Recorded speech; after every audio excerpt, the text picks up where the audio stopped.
তোমাদের সবাইকে দাদার ক্লাসরুমে স্বাগতম জানাই। Class 6 second unit test English most important বইভিত্তিক সাজেশন। তোমাদের ইংলিশ বইয়ের একদম প্রথম দিকে দেখো লেখা আছে কন্টেন্ট। এখানে তোমাদের সেকেন্ড ইউনিট টেস্টে থাকছে লিসন নাম্বার 4, 5, 6, 7। তবে স্কুল ভিত্তিক এই সিলেবাস চেঞ্জ হতে পারে।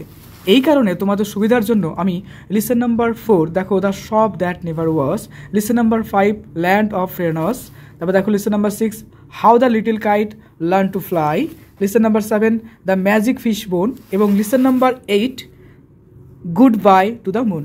অর্থাৎ 4 নম্বর লিসন থেকে 8 নম্বর লিসন পর্যন্ত মোস্ট ইম্পর্টেন্ট প্রশ্ন সাজেশন দেবো। চলো তাহলে শুরু করছি মোস্ট ইম্পর্টেন্ট সাজেশনের analysis. Lesson 4 the shop that never ওয়াজ।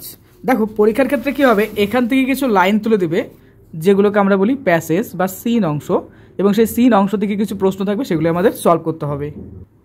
এইবার এই লেসনের দেখো মোস্ট ইম্পর্টেন্ট যে প্রশ্নগুলো রয়েছে এক্সারসাইজের মধ্যে 38 পৃষ্ঠাতে পাবে।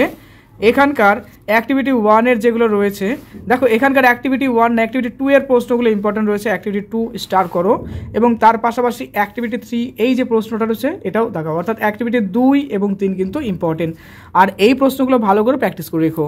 পেজ নাম্বার 40 বের করো। দেখো 40 পেজের অ্যাক্টিভিটি 4 এই প্রশ্নগুলো। 40 পেজে দেখো এখানে অ্যাক্টিভিটি 4 রয়েছে write T for true and F for false, এবং তার পাশাপাশি কিন্তু স্টেটমেন্ট দিতে হবে, সাপোর্টিং স্টেটমেন্ট। তার মানে হলো যে বাক্যগুলো এখানে সঠিক সেগুলোর পাশে আমাদের টি লিখতে হবে, অর্থাৎ সত্য লিখতে হবে। যেগুলো ভুল তার পাশে আমাদের এফ লিখতে হবে, এবং কেন ভুল বা কেন সত্যি তার জন্য কিন্তু তার একটা যুক্তি দিতে হবে, যে যুক্তিটাকে আমরা বলছি সাপোর্টিং স্টেটমেন্ট।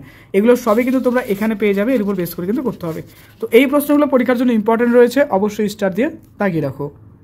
এর পরের পেজ দেখো 41 পেজে অ্যাক্টিভিটি 5 পাবে। এখানকার এ, তারপরে বি এবং ডি স্টার করো। পেজ নাম্বার 42 42 বের করো। এখানকার অ্যাক্টিভিটি 6 কজ অ্যান্ড ইফেক্টের এই প্রশ্নগুলো ইম্পর্টেন্ট আছে, স্টার করো। এরপরে পেজ নাম্বার 43 অর্থাৎ অ্যাক্টিভিটি 7 এই প্রশ্নগুলো দেখো A number, B number, C number, এগুলো হচ্ছে কি মোস্ট ইম্পর্টেন্ট, এবং তার পাশাপাশি ডি এটাও কিন্তু ইম্পর্টেন্ট রয়েছে। এরপরে 44 পেজ 44 পেজ বের করো।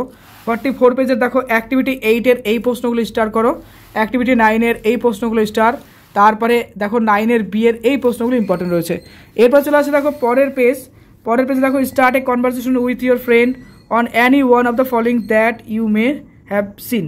অর্থাৎ তুমি তোমার বন্ধুর সাথে একটা কথোপকথন বা কনভারসেশন করবে, এবং সেই কনভারসেশনের টপিকটা কী হবে, একটা ড্যান্স ড্রামা, অর্থাৎ তুমি একটা কোনো একটা ড্যান্সের ড্রামা দেখেছো বা সেখানে অংশগ্রহণ করেছো সে ব্যাপারে, কিংবা একটা ফুটবল ম্যাচ সংক্রান্ত হতে পারে, কিংবা একটা ম্যাজিক শো সম্পর্কে। অর্থাৎ তুমি এই সম্পর্কে তোমার বন্ধু বা বান্ধবীকে কিছু বলছো এবং সেও তোমার সাথে কথা বলছে। এই যে কথাবার্তা বলা যেটা রয়েছে সেটাকে বলে কনভারসেশন, এটা কিন্তু লিখতে হবে। এরপরে দেখো লেসন 5 ল্যান্ড অফ দ্য ফ্যারোসের পেজ নাম্বার 53 বের করবে 53 পেজের। এখানকার অ্যাক্টিভিটি 1 এই প্রশ্নগুলো দেখো, এগুলো টিক দ্য কারেক্ট অল্টারনেটিভ, অর্থাৎ যেগুলো সঠিক তার পাশে কিন্তু আমাদের টিক চিহ্ন দিতে হবে। অ্যাক্টিভিটি 2 এই প্রশ্নগুলো, এগুলো স্টার করো। পেজ নাম্বার 54 অর্থাৎ 54 পেজ বের করো। এখানকার উপরের দিকে দেখো অ্যাক্টিভিটি 4 রয়েছে হু, হট এবং হোয়েন, এগুলো লিখতে হবে দেখো। তারপরে অ্যাক্টিভিটি 5 এই প্রশ্নগুলো যেরকম এ নাম্বারটা মোস্ট ইম্পর্টেন্ট, সি নাম্বারটা এবং ডি নাম্বারটা। তারপর চলে আসছি 55 পেজে দেখো অ্যাক্টিভিটি 6 পাবে। এখানকার এই যে filling the blank with suitable verb দিয়ে আমাদের করতে হবে। এখানকার এই প্রশ্নগুলো পরীক্ষার জন্য ইম্পর্টেন্ট রয়েছে। পেজ নাম্বার 56 বের করো। 56 দেখো অ্যাক্টিভিটি 6 এই যে প্রশ্নগুলো, অর্থাৎ সি নাম্বার যে প্রশ্নগুলো রয়েছে সেগুলো আমাদের ইম্পর্টেন্ট রয়েছে। এরপরে দেখো 7 অ্যাক্টিভিটি অর্থাৎ পৃষ্ঠা নাম্বার 57 পেয়ে যাবে, এই প্রশ্নগুলো স্টার করো। Lesson number 6 how the little kite learn to fly. 61 page 61 page বের করবে।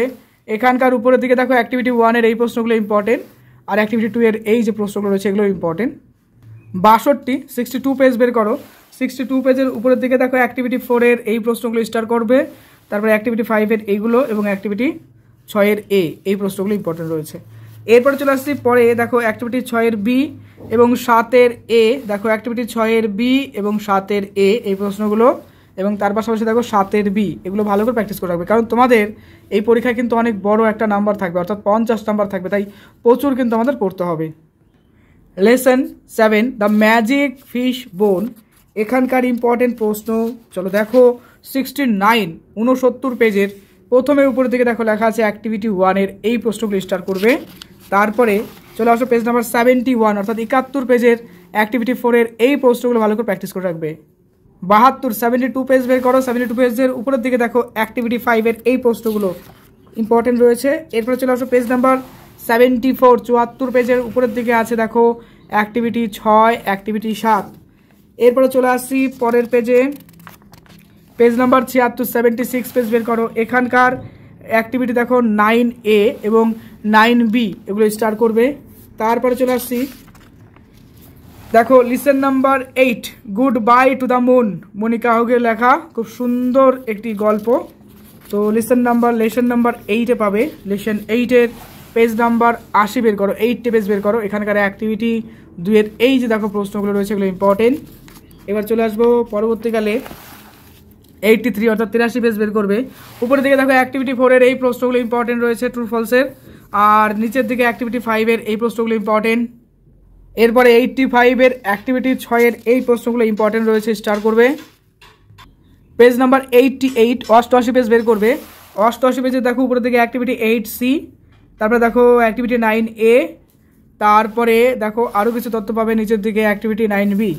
আচ্ছা, এরপরে তোমাদের দেখো রাইটিং স্কিলের জন্য ইম্পর্টেন্ট কিছু রয়েছে প্রশ্ন এখানে অ্যাক্টিভিটি 10-এ পাবে।